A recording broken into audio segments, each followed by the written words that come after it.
Good morning friends. पिछले lecture में हमने पढ़ा था लिमिटिंग रिएक्टेंट क्या होते हैं। हमने ये भी पढ़ा था कि मोलैरिटी, मोल फ्रैक्शन और डिफरेंट कॉन्सेंट्रेशन टर्म्स क्या क्या होते हैं, कैसे मेजरमेंट होता है, और उसके बेस्ड हमने क्वेश्चंस भी सॉल्व किए थे। आज हम पढ़ेंगे इंपिरिकल फार्मूला और मॉलिक्यूलर फार्मूला क्या होता है और कैसे उन्हें डिटरमाइन किया जाता है। ये बताने से पहले आपको एक चीज हम बता दें ताकि आपको ये कॉन्सेप्ट और बेहतर तरीके से समझ में आए।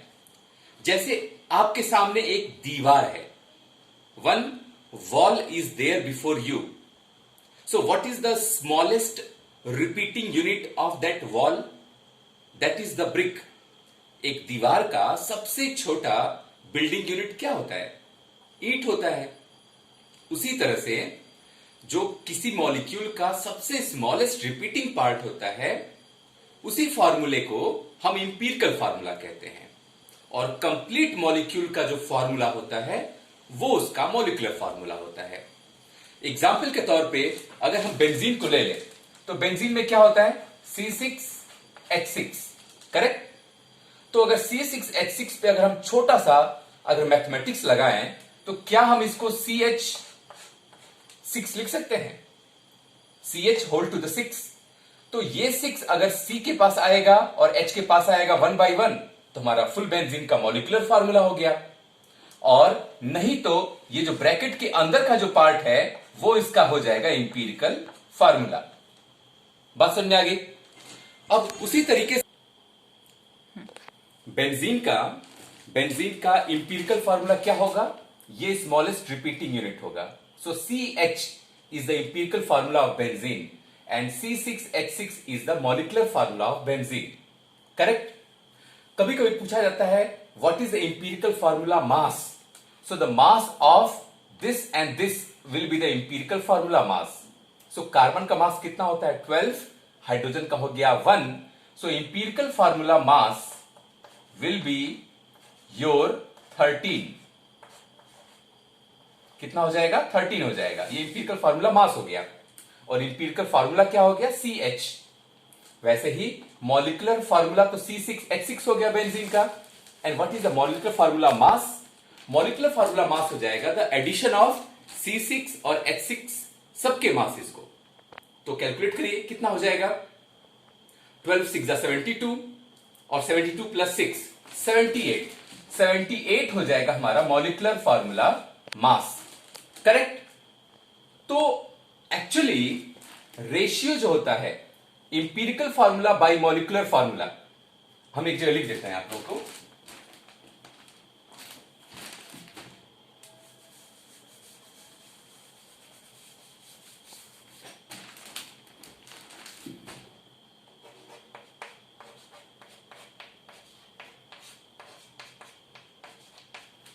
The ratio of molecular formula by empirical formula is called N, और वैसे ही आप चाहें तो N is also called the ratio of molecular formula mass divided by empirical formula mass। बात समझ में आ गई? तो मॉलिक्यूलर फार्मूला और इंपिरिकल फार्मूला का जो रेशियो होता है वो होता है N फैक्टर, या फिर molecular formula mass divided by empirical formula mass is also called the N factor. तो यही चीज हम लोग इस सेक्शन में पढ़ाई करेंगे। तो उसका एक स्टेप्स होता है बच्चों, मॉलिक्यूलर फार्मूला या इंपिरिकल फार्मूला कैलकुलेट करने के एक स्टेप्स होते हैं। सबसे पहले हम पढ़ेंगे इंपिरिकल फार्मूला। इंपिरिकल फार्मूला समझने के लिए एक छोटा सा एग्जाम्पल मैंने यहां रख दिया है, और उसको कैसे कैलकुलेट करेंगे स्टेप वाइज वो अभी समझाते हैं। इसको समझाने से पहले आपको हम एक एग्जाम्पल बताना चाहेंगे। जैसे मान लीजिए बच्चों, अगर मान लीजिए आप लोगों में से कोई बच्चा जो है अगर किसी पार्टी में जा रहा है, मान लीजिए if anyone is going to any party, तो what are the steps for getting ready? सबसे पहले बच्चा जो है अंडरगारमेंट्स पहनेंगे, फिर शर्ट, पैंट, टाई, उसके बाद सूट पहनेंगे, उसके बाद अच्छे से डेंट पेंट होके जाएंगे जी। Very good. वैसे ही इसका भी एक स्टेप्स होता है। आपके इस क्वेश्चन में लिखा है magnesium is 20%, sulphur is 26.66% and oxygen is 53.33%। Oxygen हमारा 53.33% है। तो ऐसे क्वेश्चन में what will be the empirical formula of the compound कैसे पता करेंगे? So first thing is please right the name of the element in the first column. ये column wise होता है बच्चों, ये हो गया फर्स्ट कॉलम, वैसे ये हो गया सेकंड कॉलम, ये थर्ड कॉलम, ऐसे करके ढेर सारे कॉलम होते हैं, ठीक है। तो पहला चीज ये है कि पहले आप एलिमेंट क्या लिए हैं, यहां पे कौन कौन से एलिमेंट हैं? मैग्नीशियम है, सल्फर है, ऑक्सीजन है, तो हमने मैग्नीशियम, सल्फर और ऑक्सीजन को लिख दिया। दूसरा कॉलम दिखाता है कि ये एलिमेंट इस कंपाउंड में कितने परसेंटेज में एग्जिस्ट करते हैं। जैसे क्वेश्चन में लिखा है magnesium is 20% in that compound, so please right 20%। Sulphur is 26.66, oxygen is 53.33। So the second column is for the percentage representation of these element in that compound. The third column is please write the atomic mass of these element. जैसे magnesium का atomic mass कितना होता है? 24 होता है, sulphur का 32, oxygen का 16। और जो फोर्थ कॉलम होता है that is for the determination of number of mole. आप मुझे ये बताइए कि What is the formula of number of mole? हमने ढेर सारे सवाल सॉल्व किए हैं।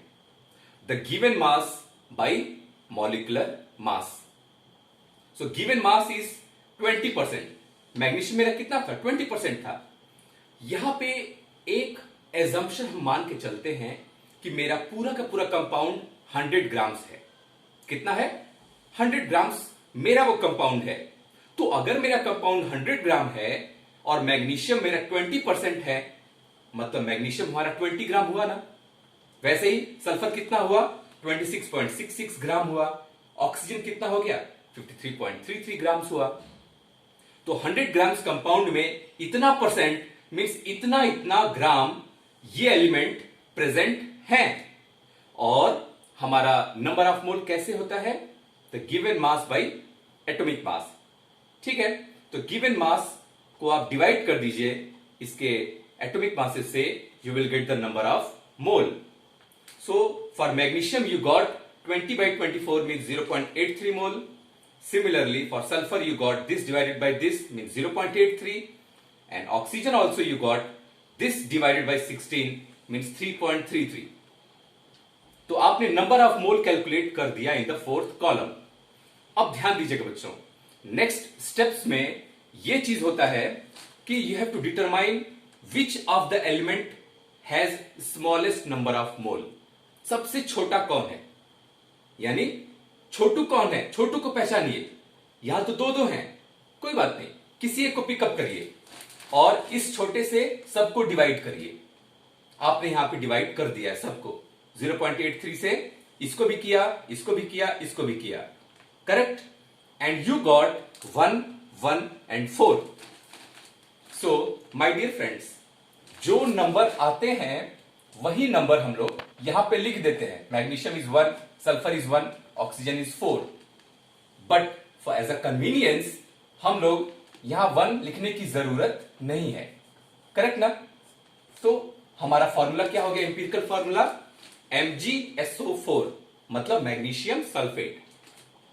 इसका मतलब कि अगर मेरे कंपाउंड में मैग्नीशियम 20% है, सल्फर इतना है, ऑक्सीजन इतना है, तो वो कंपाउंड क्या होगा? मैग्नीशियम सल्फेट होगा। आइए दोस्तों, ये स्टेप्स, ये एग्जाम्पल समझने के बाद एक और प्यारा सा एग्जाम्पल आपको बताते हैं, जिससे आपको ये कॉन्सेप्ट इंपिरिकल फार्मूला का और क्लियर हो जाएगा। हमारा नेक्स्ट क्वेश्चन है Fe हमारा 69.9% हुआ, ऑक्सीजन हमारा 30.1% है। तो ऐसे में हमारे इस कंपाउंड का फॉर्मूला क्या होगा, इंपिरिकल फॉर्मूला क्या होगा, वो हमें कैलकुलेट करना है। So what are the columns? The first column is for the calculation of empirical formula. What is the first column? Write the name of the element. There are 2 elements, iron and oxygen, and please write their percentage in the second column. मतलब हमारा assumption है कि हमारा compound 100 grams है और iron हमारा 69.9% है, means out of 100 grams 69.9% means 69.9 grams of iron is there. And same way oxygen is 30.1 grams. तीसरा कॉलम होता है the atomic mass of these elements. And the fourth is you have to determine the number of mole. और number of mole कैसे पता होता है? Given mass by atomic mass या molar mass. So given mass by atomic mass हमने दोनों का निकाला, करेक्ट? और हमारा नंबर ऑफ मोल्स कितना आ गया? 1.25 आयरन का आ गया और 1.88 ऑक्सीजन का आ गया। अब नेक्स्ट स्टेप क्या था? हमने आपको समझाया था इन दोनों नंबर ऑफ मोल्स में या जितने भी एलिमेंट्स हैं उनके नंबर ऑफ मोल्स हमने पता किया, तो उनमें सबसे छोटा कौन है? छोटू कौन है? ये छोटा है। तो इस छोटू से आप सबको डिवाइड करिए। आइए देखते हैं। सो 1.25 से हमने डिवाइड किया दोनों को, करेक्ट? इसको भी डिवाइड किया मैंने 1.25 से और 1.88 को भी हम डिवाइड करने जा रहे हैं 1.25 से। जो भी सबसे छोटा है उसी से हमें डिवाइड करना है। तो हमने डिवाइड कर दिया दोनों को और हमें आंसर क्या मिलेगा? आंसर हमें मिलेगा that is your 1 and 1.5. You will get here 1 and here you will get 1.5. My dear friends, अब आयरन हमारा अगर 1 है तो ऑक्सीजन कितना है? 1.5 है। लेकिन हम कैसे रिप्रेजेंट करेंगे? यहां पे Fe है, यहां ऑक्सीजन है, तो यहां पे 1 और यहां पे 1.5, it is not looking better, correct? Decimal के फॉर्म में रिप्रेजेंट करना अच्छा नहीं होता है। आपके बर्थडे में अगर कोई पूछे कि आपके बर्थडे में कितने लोग आए थे, आप अगर कह दें कि मेरे बर्थडे में 5.5 लोग आए थे, वो सही नहीं है। आइदर 5 और 6, that is the better answer. वैसे ही the representation of the formula in the terms of integer is the correct way. इसीलिए हमें इसको भी क्या करना है? इंटीजर के फॉर्म में लाना है। तो एक काम करिए, मिनिमम हम इसको किससे मल्टीप्लाई करें कि एक इंटीजर आ जाए? इसको हमें मिनिमम 2 से मल्टीप्लाई करना होगा। तो अगर आप यहां 2 से मल्टीप्लाई करेंगे तो इसको भी 2 से मल्टीप्लाई करना होगा। तो इसको 2 से मल्टीप्लाई करेंगे, इट विल बिकम 3, और इसको 2 से मल्टीप्लाई करेंगे, it will become 2। So answer becomes Fe2O3। So what will be our answer? Fe2O3। ये हमारा करेक्ट वे है। This is not the right way, correct? तो ये होता है हमारा इंपीरिकल फार्मूला कैलकुलेशन। बात समझ आई? वैसे ही और भी सवाल हैं जो हम लोग इस पे सॉल्व कर सकते हैं।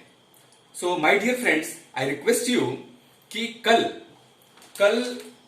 या नेक्स्ट क्लासेस में आप लोग मॉलिक्यूलर फार्मूला और इंपीरिकल फार्मूले पे ढेर सारे सवाल आप सॉल्व करें। It is very very interesting and very easy. ये क्वेश्चन में पूछा जाता है, आप लोग के सीबीएसई बोर्ड एग्जाम में ऐसे क्वेश्चंस पूछे जाते हैं, और फ्यूचर में भी कोई एग्जाम्स आप देंगे, कॉम्पिटिटिव एग्जाम्स, वहां के लिए it is a important topic. So friends, practice it nicely. We'll meet in the next class, next live class. Take care, all of you.